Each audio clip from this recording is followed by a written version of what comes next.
আসসালামু আলাইকুম। বাংলা সংবাদে সবাইকে স্বাগত জানাচ্ছি। আমি চিন্তিয়া হক। শুরুতেই সংবাদ শিরোনাম। পিলখানা হত্যাকাণ্ড নিয়ে যা বললেন সেনাপ্রধান।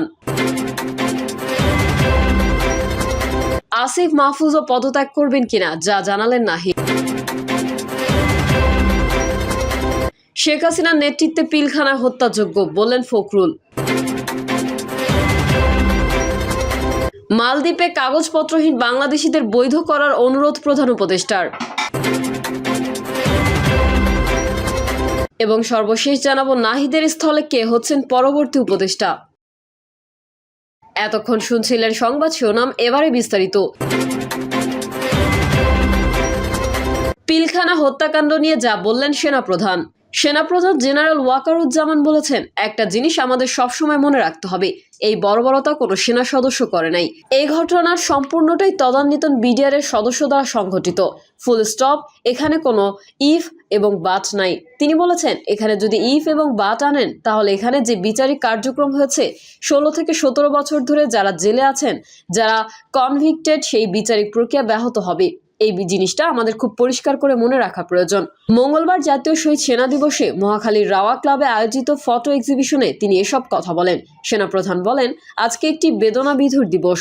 আজকের এই দিনে আমাদের 57 জন চৌকো সেনা অফিসার, শুধু তাই নয়, আমাদের কিছু পরিবারের সদস্যদেরও হারিয়েছি।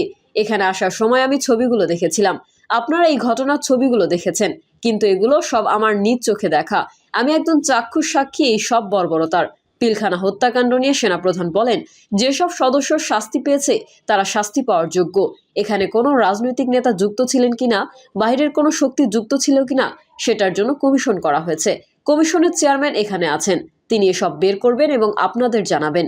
জেনারেল ওয়াকার বলেন, বটম লাইন হচ্ছে, আমাদের যেসব চৌকো সেনা সদস্য প্রাণ হারিয়েছেন তদানীতন বিডিআর সদস্যদের গুলিতে। আমরা এই বিষয়টা নিয়ে ভিন্ন মত পোষণ করছি, কেউ কেউ বিষয়টাকে ভিন্ন খাতে প্রবাহিত করছি। সেটা আমাদের জন্য মঙ্গলজনক হবে না। আমি এটা আপনাদেরকে নিশ্চিত করছি। আমরা নিজেদের মধ্যে ভেদাভেদ সৃষ্টি না করি। আমাদের মধ্যে যদি কোনো সমস্যা থেকে থাকে, যদি কোনো ব্যতয় থেকে থাকে, তাহলে সেটা আমরা আলোচনার মাধ্যমে সমাধান করব। এটার জন্য ডানে বায়ে দৌড়ে কোনো লাভ হবে না। তিনি আরো বলেন, কিছু কিছু সদস্যের দাবি তারা 2009 সাল থেকে আজ পর্যন্ত শাস্তি পেয়েছেন। অনেকে বলছেন তারা অযাচিত শাস্তি পেয়েছেন। এই ব্যাপারে আমি পদক্ষেপ নিচ্ছি। সেনাপ্রধান বলেন, আমার স্ট্যান্ড পয়েন্ট হচ্ছে, যদি কেউ অপরাধ করে থাকে সেটার জন্য কোনো ছাড় হবে না। ডিসিপ্লিন ফোর্সকে ডিসিপ্লিন থাকতে দেন। এদেশে সবকিছু ভেঙে পড়লেও সেনাবাহিনী, নৌবাহিনী, বিমান বাহিনী টিকে আছে, কারণ তাদের মধ্যে ডিসিপ্লিন আছে। আসিফ মাহফুজও পদত্যাগ করবেন কিনা যা জানালেন নাহিদ। নতুন রাজনৈতিক দলে যোগ দেওয়ার অভিপ্রায় ব্যক্ত করে পদত্যাগ করেছেন অন্তর্বর্তী সরকারের তথ্য সম্প্রচার মন্ত্রণালয় এবং ডাক, টেলিযোগাযোগ ও তথ্য প্রযুক্তি মন্ত্রণালয়ের উপদেষ্টা নাহিদ ইসলাম। তবে সরকারে থাকা আরো দুজন ছাত্র উপদেষ্টা আসিফ মাহমুদ, সজীব ভুইয়া ও মাহফুজ আলম পদত্যাগ করবেন কিনা তা এখনো স্পষ্ট নয়। এ বিষয়ে সদ্য সাবেক উপদেষ্টা নাহিদ বলেছেন, বিচার এবং সংস্কারের যে প্রতিশ্রুতি নিয়ে এই সরকার গঠিত হয়েছিল, ছাত্ররা এসেছিল, সেই প্রতিশ্রুতি পূরণে অন্য যেই দুজন রয়েছে তারা মনে করছেন সরকারে তাদের এখনো দায়িত্ব রয়েছে। তারা এখনো সরকারের থেকেই জনগণকে সার্ভ করবেন। তারা যদি রাজনীতি করার প্রয়োজন বোধ করেন তখন হয়তো সরকার ছেড়ে দেবেন।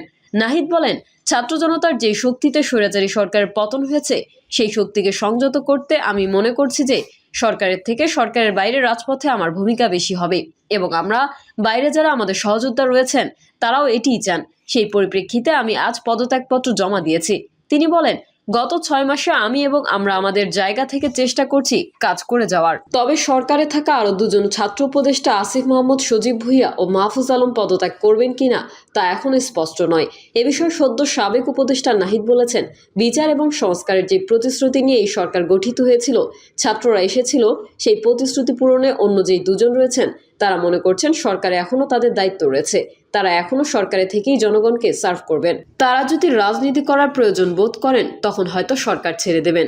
নাহিদ বলেন, ছাত্র জনতার যে শক্তিতে স্বৈরাচারী সরকারের পতন হয়েছে সেই শক্তিকে সংহত করতে আমি মনে করছি যে সরকারের থেকে সরকারের বাইরে রাজপথে আমার ভূমিকা বেশি হবে, এবং আমরা বাইরে যারা আমাদের সহযোদ্ধা রয়েছেন তারাও এটিই চান। সেই পরিপ্রেক্ষিতে আমি আজ পদত্যাগপত্র জমা দিয়েছি। তিনি বলেন, গত 6 মাসে আমি এবং আমরা আমাদের জায়গা থেকে চেষ্টা করেছি কাজ করে যাওয়ার। দুটি মন্ত্রণালয়ের বাইরেও অনেক অতিরিক্ত দায়িত্ব আমাদের পালন করতে হয়েছে। আমরা চেষ্টা করেছি এবং মন্ত্রণালয়গুলোতেও আমরা কিছু কাজ করেছি। সেই কাজের ফলাফল হয়তো সামনে জনগণ পাবে। 6 মাস খুবই কম সময়, আমরা তারপরও চেষ্টা করেছি।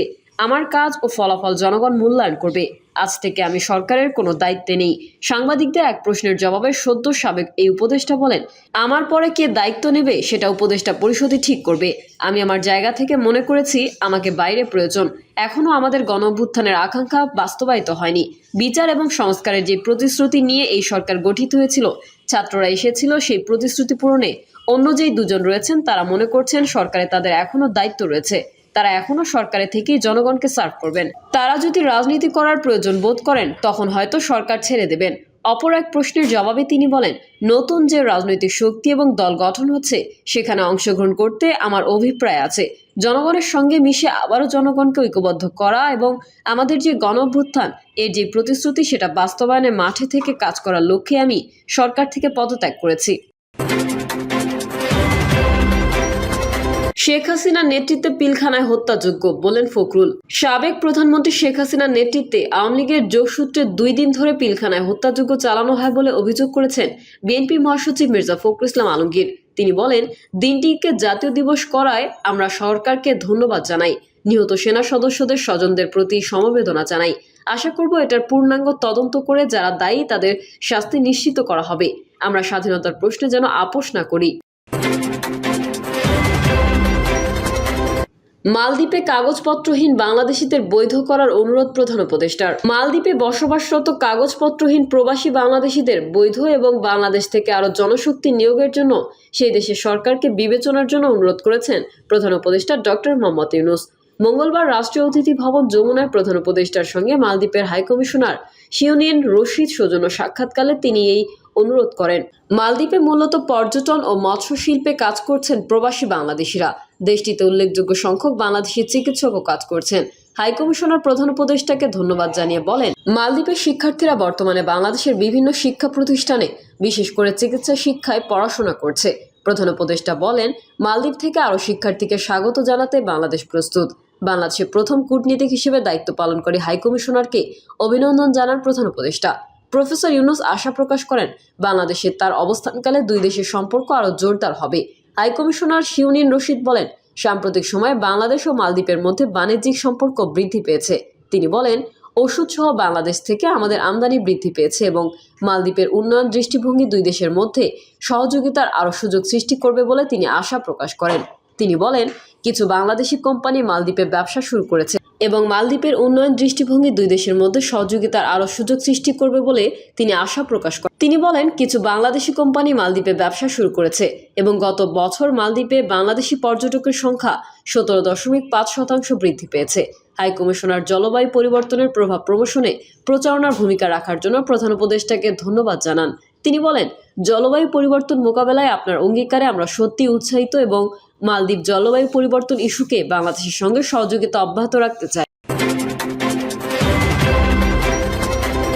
নাহিদের স্থলে কে হচ্ছেন পরবর্তী উপদেষ্টা?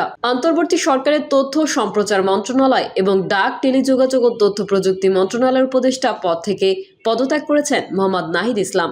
নাহিদ ইসলামের পদত্যাগের পর এখন এই 2 মন্ত্রণালয়, বিশেষ করে তথ্য ও সম্প্রচার মন্ত্রণালয়ের দায়িত্বে কে আসছেন তা নিয়ে আলোচনা শুরু হয়েছে। সাধারণত উপদেষ্টার পদ শূন্য হলে তাৎক্ষণিকভাবে সেসব মন্ত্রণালয়ের দায়িত্ব প্রধান উপদেষ্টার কাছে ন্যস্ত হয়। তিনি উপদেষ্টাদের দপ্তর বন্টন করেন। প্রধান উপদেষ্টার কার্যালয় সূত্রে জানা গেছে, উপদেষ্টা পরিষদে আজই দপ্তর পুনর্গঠনের সম্ভাবনা কম, তবে শিগগিরই তা হতে পারে।